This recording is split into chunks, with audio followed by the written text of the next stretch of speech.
Fitness Boxing 2 has a variety of modes within it, allowing you to have pre-made daily programs made for you, checking your form, practice, looking at your data, records. There's a lot you can do with it, but the most expansive mode in the game is the free workout mode. This is where you can come in, select your preferred workout, tailor it to your tastes, and just exercise. So I wanted to dive in and let you know what you can do to get the most out of it, with structure for your workouts and all of the options available to you. Starting off, you go into the mode through the main menu and you'll see three options: exercise, light stretching and thorough stretching. These stretch sessions are basically preset and give you some good warm-up options. If you want to get a little bit limber, the light stretch should suffice, whereas the thorough stretching gives you a 10-minute session and covers a lot of ground, stretching a lot of important muscles in a both dynamic and static fashion.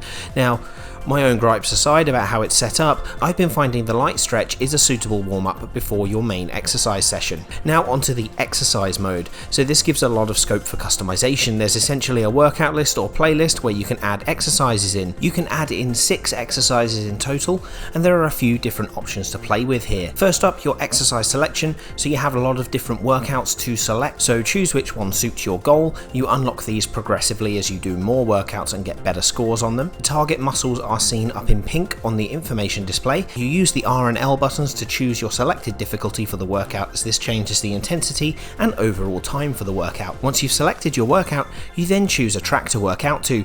It doesn't really matter which one you do, it's all subjective. It's not going to change the workout at all, but what does alter it is the normal and fast options to change the speed of the music, which changes the speed of the workout and therefore reduces your rest periods, makes you throw punches faster, so it makes it more intense.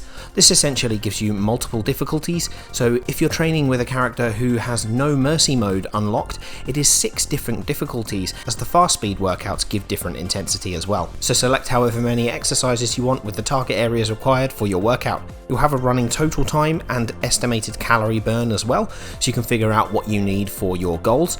You can't save your workout playlists, which sucks, and if you've made a wrong choice with an exercise, you can't just skip back to the menu and restart it. You have to just keep pressing B to cancel off all of the selections you've made, which is kind of frustrating.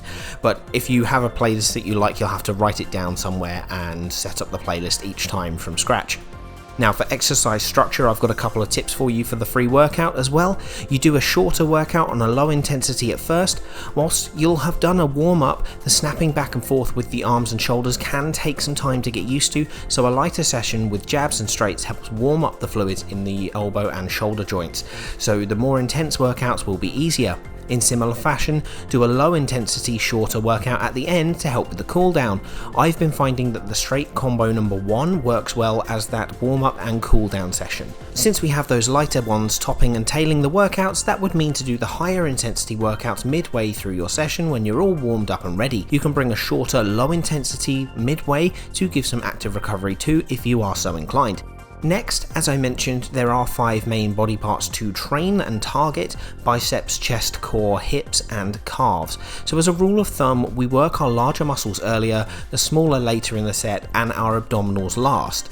So I go for chest and hips earlier, biceps and calves next, and I focus on core last if I'm doing all body. The hips and chest are the largest areas with the musculature, whereas calves and biceps tend to be more isolated. The core is worked throughout anyway, so it's worth leaving it to last so that you don't fully exhaust it and cause detriment to your form. Since most boxing is full body exercise, it isn't quite so clear cut. You'll be using a lot of muscles throughout, but I found this flow works well for me. Next, if you want to get sweatier quicker and use more energy, it's absolutely worth using the exercises with ducks and weaves. The full body motion does increase your energy output, and the hip drops from the ducks and weaves will get you sweating a lot quickly. High energy requirements means more calories required, so you're using more in a session. Now look, I feel these tips and the guide from earlier will be able to help you get the absolute most from free workout. Having that basic structure to your workouts, knowing what workouts focus where, and how to tailor your difficulty will let you get a better workout with Fitness Boxing 2. I'm working on some PT playlist workout lists to focus on specific areas and goals. They are taking a little bit of time at the moment, so they will be coming soon. Anyway, thank you so much for your time today. Hit like on the video, and if you like exercise and gaming content and more fitness boxing stuff, be sure to subscribe to the channel, and I'll see you soon.